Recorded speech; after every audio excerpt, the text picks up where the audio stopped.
Hayya obboloota kan koo kan jirtu nagaa keessanii nagaa kooti jira galata rabbii isiniin jedha. Hayya akkuma beekamu tanaan dura fayyinni kan koo wayni immoo humna kan kooti jedheetti amanaa ture. Humni kan koo fayyinni kan koo rabbiin tokkicha qofaadha.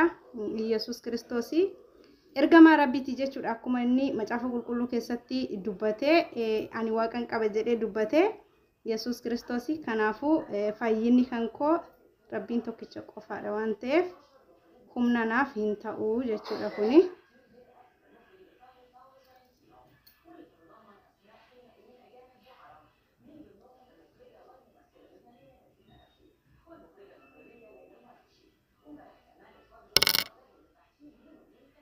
Kanaaf Yesuus Kiristoosii anaaf fannifame jedheeni kaawwachaa ture.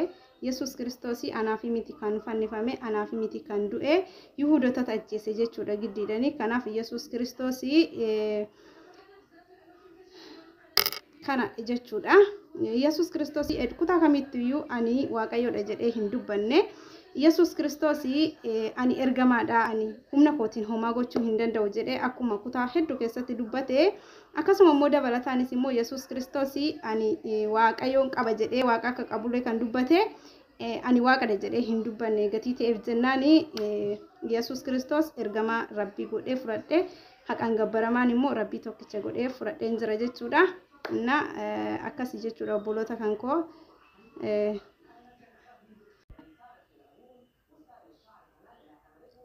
Na akkasii isiniin jedha. Yesuus Kiristoosii ergamaadha jedhee dabarseen jira rabbiin tokkicha. ኢየሱስ ጌታ ነው ማለት ከመጣ ሰንሰለት ሳልሰስት እጠራዋለሁ ልምድ ያደርገዋለሁ። መቃባ ከኒልማ ከነፍሮ ቁልቁሉ ዋቀይ ተኮን አሜን። ከበጀምቶታ ማቲ ክርስቶስ ጆሌና ደከኛ ቁልቁሌቲ ድብሮ ማርያም ሁንዱምት ኬሰን ክርስቲያኖኒ ለፈጅርተን መራት ነገኝ ዋቀዩ ሲኒፋ ባየቱ akkam nagaa jirtu ani nagaa kooti waaqayyo guddaan maqaasaa kan kabajameef kan ulfaatee nuuf yaa ta'u warroonni namannee maaliif gungumu faarfannaa daawit faarfannaa 2 lakkoofsa 1 bakka jirtan maratti nageenya waaqayyo isiniif haa baay'atu arjummaaf dhiifamni isaa araarsummaan dubroo maariyaam eegumsi ergamootaa kadhannaan qulqullootaa hunduma keenya faana haa ta'u. Egaa maatii Kiristoos sagalee kanaan wantoota tokko kaasnee akkuma jalqaba viidiyoo keenyarraa argite sababiin namni amantaa isaa jijjiiruuf maal akka ta'ee fi dhugaan jiru qabatamaan maal akka ta'e wajjin ilaalla. Daqiiqaa muraasa keessatti barnoota kanarraa hin deemina. Laayikii godhaa jalqaba akka nama baay'ee bira ga'uuf. Kana malee immoo egaa kiristaanota kan ta'an hundaaf sheer akka gootanis hin gaafadhaa. Amantii isaaniitiin cimanii akka dhaabbataniif. Egaa jecha kana kan dubbate faarfannicha abbaa faarfannaa waaqayyo akka laphee koo kan jedheen faarfataa daawiti jechaadha. Faarfannaa isaa boqonnaa 2 gubbaarratti waa'ee warroota hin amanne ahzaabe lamni agromermaallu jedheeti jechaadha kan inni kaase. Warri hin amanne warri waaqayyoon hin beekne warri akka waaqayyo jedhetti hin jiraanne maaliif gumgumuu jedhee kaase jechaadha. Egaa warroonni gumguman kun eenyu faati isa jedhu haa kaasu. Egaa warroonni gumguman kun eenyudha? Maal jedhanii gumgumuu? Kaayyoon isaanii hoo maalidha? Isa jedhu as keessatti ni ilaalla. Kana malee wantoota nurraa eegamu walitti qabnee ni ilaalla jechaadha. Waaqayyo abbaan keenya waaqayyo furri qulqulluu iciitii isaa dhokataa ibsee isa fagaate dhiyeessee isa bade immoo mul'isee isa dhokataa ta'e hiikee ani as taa'ee isin biyya garaagaraa teessanii mana keessan teessanii bakka garaagaraa teessanii akka nu barsiisu fedhaa fayyama isaa nuuf haa ta'u. Haati keenya qulqulleettiin dubroo maariyaam araarsummaa isheetiin nurraan fagaatiin ergamoonni waaqayyoo eegumsa isaaniitiin qulqulloonni wareegamtoonni dhuga buutonni waaqayyoo araarsummaa isaaniitiin kadhannaa isaaniitiin nurraan fagaatiin. Egaa ahzaabonni yookaan warroonni namanne kun eenyudha yoo jenne tokkoffaan waaqayyoon kan morman waaqayyotti kan hin amanne jecha waaqayyoo kan hin dhageenye akka yaada mataa isaaniitti warroota deeman waaqayyotti tajaajiltoota waaqayyootti gufuu kan ta'an ijoolleen waaqayyoo yeroo kallattii sirriirra deeman buqqisuuf gufuutti ta'uuf warroota ka'an jechaadha. Akkasumas qulqulleettii Dubroo Maariyaam ergamoota wareegamtoota Waaqayyoo qulqulloota Waaqayyoo gufuu kan ta'an maqaan isaanii yeroo waamaman kan jibban warroonni kun warroota hin amanne ahzaabota jedhamu jechaadha. Kana malee egaa wantoota Waaqayyo jaalatan hunda irratti gufuu namoota ta'antu warra hin amanne jedhama jechaadha. Kanaafiyyuu isaan kun maaliif gumgumu yoo jenne egaa wantoonni isaan gumgumaniif tokkoffaa ijoolleen namoonni kallattii sirriirra jiran akka buqqaaniif akka yaada mataa isaaniitti akka namoonni deemaniif daandii isaan tolchanirra daandii isaan qajeelchanirra uummanni akka socho'anii akka deemaniif jechaadha maatii Kiristoos. Warroonni gunguman kun kaayyoon isaanii jechaadha. Nutu beekaa karaa nuti isiniif jenne kallattii nuti isiniif tolchineen karaa nuti isiniin jenneen karaa nuti barbaanneen deemaa. Karaa nuti isin gottonneen wantoota nuti isin barsiisneen wantoota nuti isiniif kennineen socho'aa warroota jedhan kana kaayyoon isaanii jechaadha. Kanaafiyyuu namoonni tokko yeroo amantaa isaanii jijjiiran ni hubanna jechaadha. Tokkoffaani namni amantaa isaa kan jijjiiru waan hedduudhaaf jechaadha. Isaan keessaa wanta sadi ilaalla.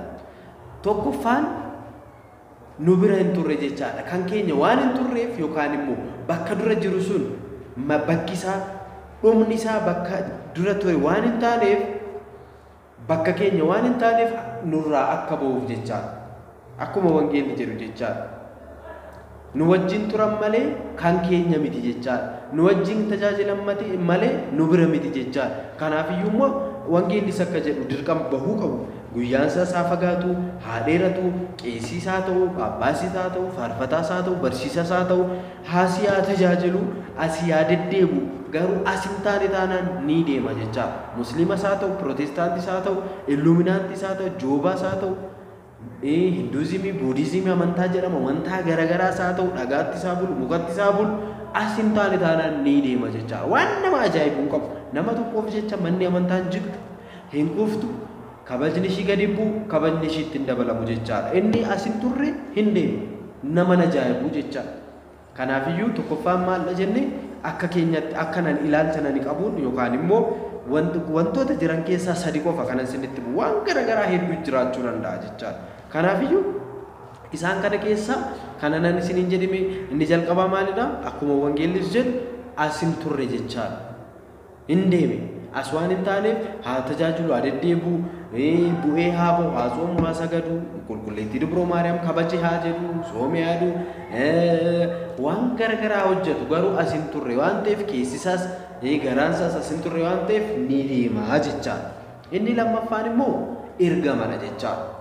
Namni amantaa isaa kan jijjiiru ergama waan qabuuf akkamitti yoo jettanii yeroo baay'ee kaaseera keessattuu karoora warra biyya alaati jechaadha. Keessattuu biyya keenya keessatti wantoonni raawwatamu tokko karoora warra biyya alaati jechaadha.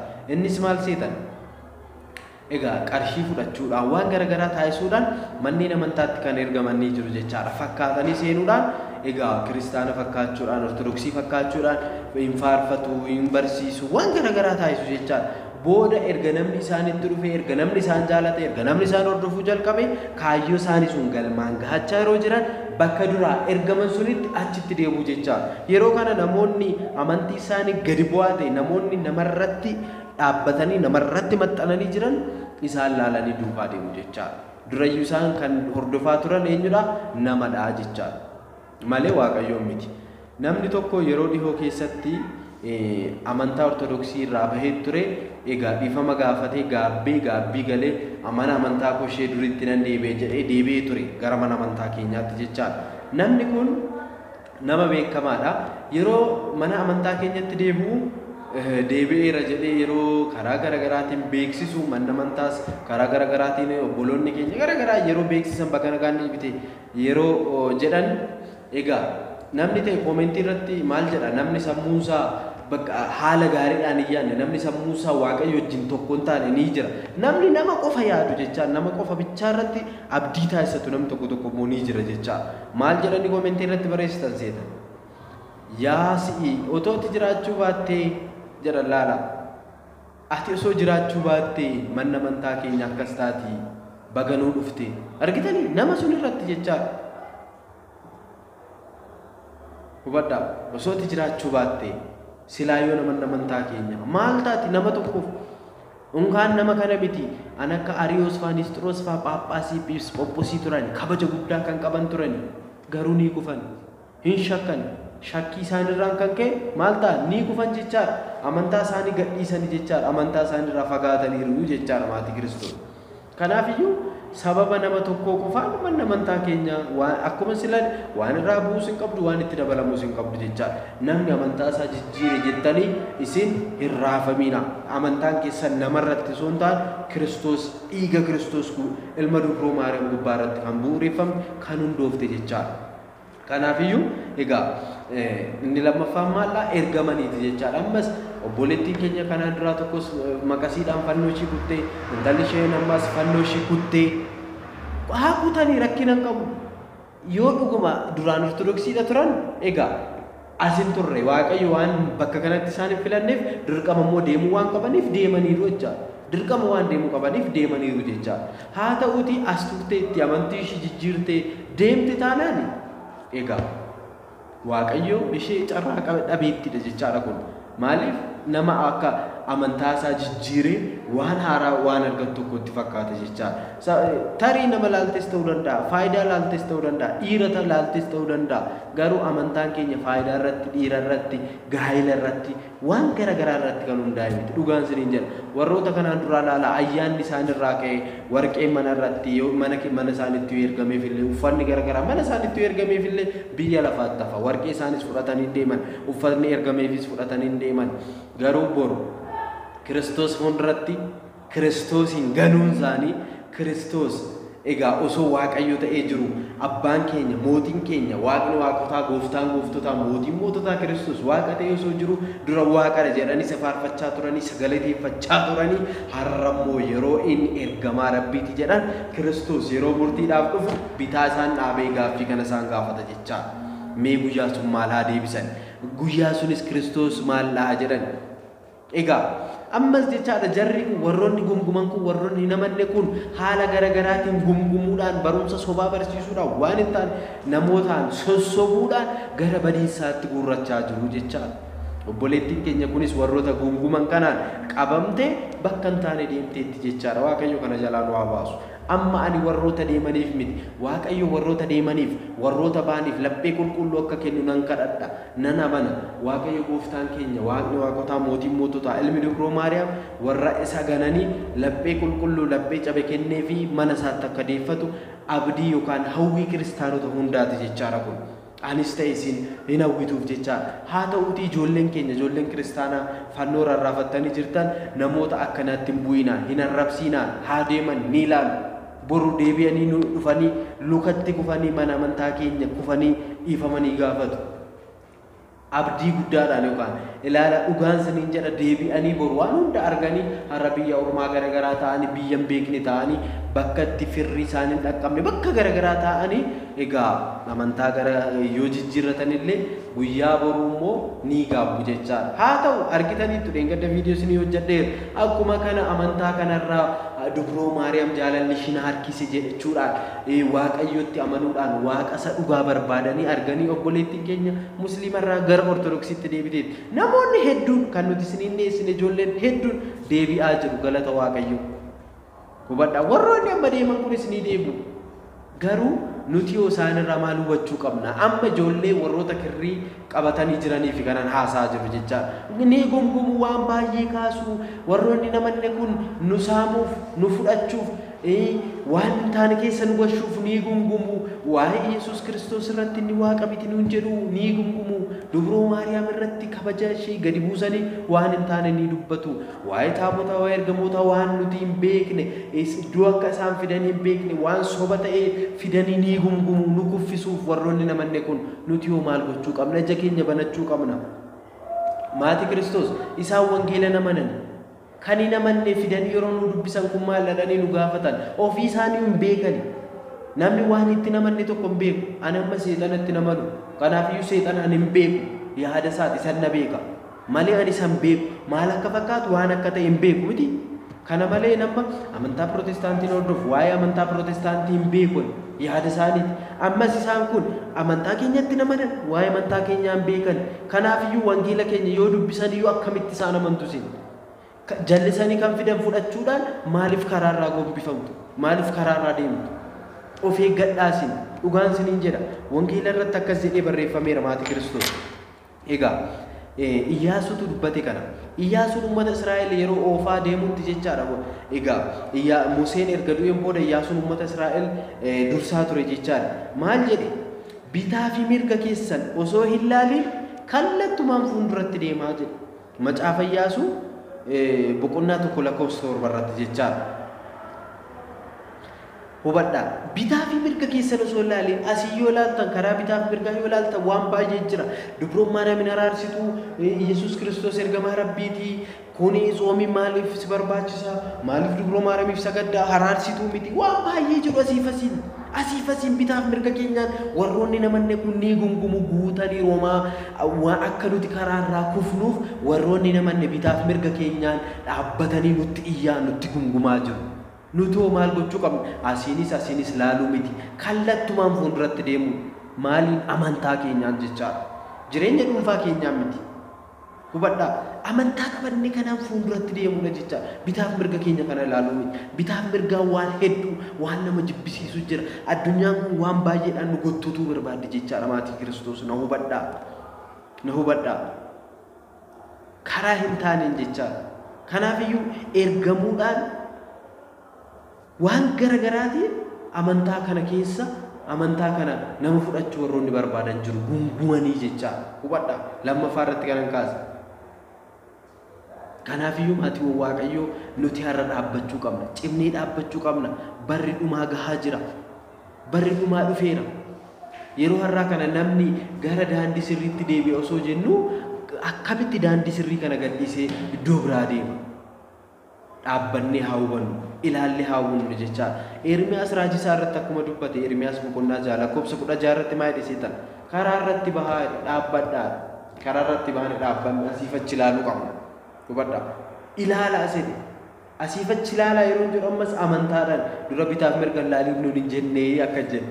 Amantaa keenya asiifachi ilaalaa yeroo jedhu amantaa garagaraati jechaadha. Ilaaluu qabna, hubachuu qabna, adda baafachuu qabna.